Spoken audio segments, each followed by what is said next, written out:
Bom dia, boa tarde, boa noite, meus caros amigos. Um abraço para todos vocês. Meu nome é Thiago Neri e você está aqui no canal Salvos pela Graça. E se você está aqui é porque você tem um forte desejo de conhecer um pouco mais a Palavra de Deus. E vamos para mais um vídeo do nosso curso, como estudar as Sagradas Escrituras, como interpretar as Sagradas Escrituras, como entender a Bíblia.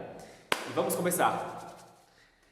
Mas primeiro, se inscreve aqui no nosso canal, dá uma curtida aqui, aquele like maroto e compartilha com todo mundo que você conhecer. Nós já vimos 7 vídeos, ok? Que tem focado muito sobre a interpretação, a tradução. Nós temos focado aí em como estudar a Bíblia, como se aproximar, né? Sobre a necessidade do Espírito Santo aí também para nos ajudar a ter sabedoria, para compreender. Então, hoje vai ser um pouco diferente. Nós vamos estudar sobre um livro em especial da Bíblia. É um livro muito atacado. É um livro chamado Gênesis. Exatamente. Vamos ver 5 interpretações erradas que as pessoas fazem, interpretações que envolvem este livro tão diferente, né? Tão importante. Esse livro é o fundamento de todos os princípios que a gente estuda na Bíblia. Olha a importância que este livro tem, galera. E o primeiro erro que o pessoal faz ao interpretar as Sagradas Escrituras lendo o livro de Gênesis é sobre a imortalidade de Jesus Cristo. Exatamente. Por incrível que pareça, muita gente pensa, ok, que Jesus passou a existir quando ele nasceu aqui. Muita gente pensa que ele não existia antes dele ser filho de Maria, não, que ele passou a existir quando ele estava aqui, que ele foi um ser criado. Mas quando a gente estuda Gênesis, lá no capítulo 1, né, no capítulo 1, do verso 1, a gente vê que Jesus já estava presente e ele foi um dos participantes, ele foi um dos agentes, ok? Na criação da terra. E eu vou além. Se Jesus participou da criação do mundo junto com o Pai e junto com o Espírito Santo, isso quer dizer que ele existia muito antes do mundo. Ele existia muito antes do universo que a gente conhece hoje. Ele é eterno. Exatamente. Ele é Deus, Pai, Filho e Espírito Santo. Ele é Deus, assim como o Pai, assim como o Espírito Santo. E não é só Gênesis capítulo 1 que mostra ali o Filho, né, trabalhando junto com o Pai e com o Espírito Santo. A gente vê isso sendo confirmado de forma muito mais clara em outras partes da Bíblia. Por exemplo, João capítulo 1, vamos ver? Lá no verso 1 até o 3, que diz assim: no princípio era o Verbo, e o Verbo estava com Deus, e o Verbo era Deus. Olha só, e o Verbo era Deus. Que verbo é esse? Talvez a sua tradução bíblica aí está dizendo palavra. No princípio era a palavra, ok? Eu acho interessante aqui porque o verso começa com a mesma palavra que inicia o livro de Gênesis. Exatamente, no princípio. Já mostra aí uma ligação entre um verso e o outro. João já está querendo dizer, é no princípio que se refere ao princípio de tudo. Tudo que Deus criou. E aqui continua no verso 2. Ele estava no princípio com Deus. E aqui continua no verso 3. Todas as coisas foram feitas por Ele, e sem Ele, nada do que foi feito se fez.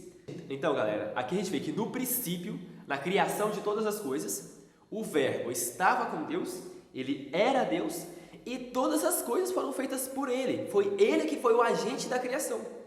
Mas quem é esse Verbo, irmãos? Quem é esse Verbo, galera? Aqui no verso 14 nós temos a resposta. E o Verbo se fez carne e habitou entre nós, cheio de graça e de verdade, e vimos a sua glória, glória como do unigênito do Pai. Ou seja, irmãos, qual que foi o Verbo que se fez carne, que habitou entre nós? João só está falando de quem? Está falando de Jesus. Jesus, ele é imortal. Jesus não foi um ser criado. Se você crê nisso, vamos estudar um pouquinho mais, pode perguntar para mim, pode confrontar comigo aqui no WhatsApp, 31 987 16 3271, pode chamar e vamos conversar, vamos dialogar como cristãos, porque a Bíblia mostra que Jesus sempre existiu e que Jesus é Deus. E o segundo erro de interpretação envolvendo aí o livro de Gênesis é a questão dos dias em que Deus criou o mundo. Muitas pessoas creem que Deus criou o mundo não em 7 dias literais como está escrito na Bíblia. Muitos creem que esses dias representam tempos muito maiores, eras, milhares de anos, milhões de anos talvez, não sei, né? O fato, irmãos, é que é muito perigoso, ok? A gente tentar ali combinar, sabe, uma teoria com a outra, porque a Bíblia não dá nenhum tipo de margem, ok? ok? Para a gente pensar que Deus não criou o mundo em 7 dias literais. Tá certo, a Bíblia não explica como Deus criou, fala pessoalmente com o poder da sua palavra, mas ele fala em quanto tempo.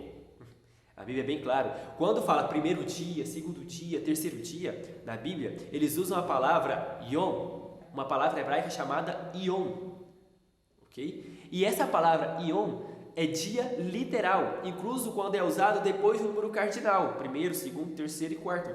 Em nenhum momento, ok? Essa palavra hebraica dá a entender que seria um dia figurado, né? Uma era, um tempo. Deixa bem claro que é um dia literal. Tanto é que na Bíblia a tradução mais correta é tarde e manhã do dia primeiro, tarde e manhã do dia segundo, tarde e manhã, justamente para não dar margem para alguém pensar que esses dias não são literais. Tarde e manhã. Não existe tarde e manhã de um milênio. Existe tarde e manhã de um dia. Outro princípio bastante também mal interpretado e atacado por muitos cristãos sinceros, incluso hoje, é a questão do sábado. Por quê? Porque Deus, ele abençoou e santificou o sábado. Vemos isso lá em Gênesis, no capítulo 2.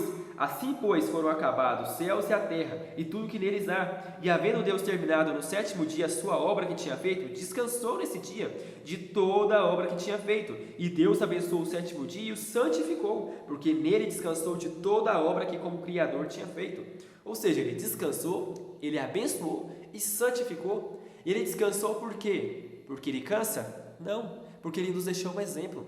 Nós precisamos de um dia para descansar, nós precisamos de um dia para esquecer de todos os nossos problemas, nós precisamos de um dia para ter paz, para ter descanso. Por isso que Jesus, lá em Marcos, no capítulo 2, verso 27, fala que o sábado foi feito por causa do homem.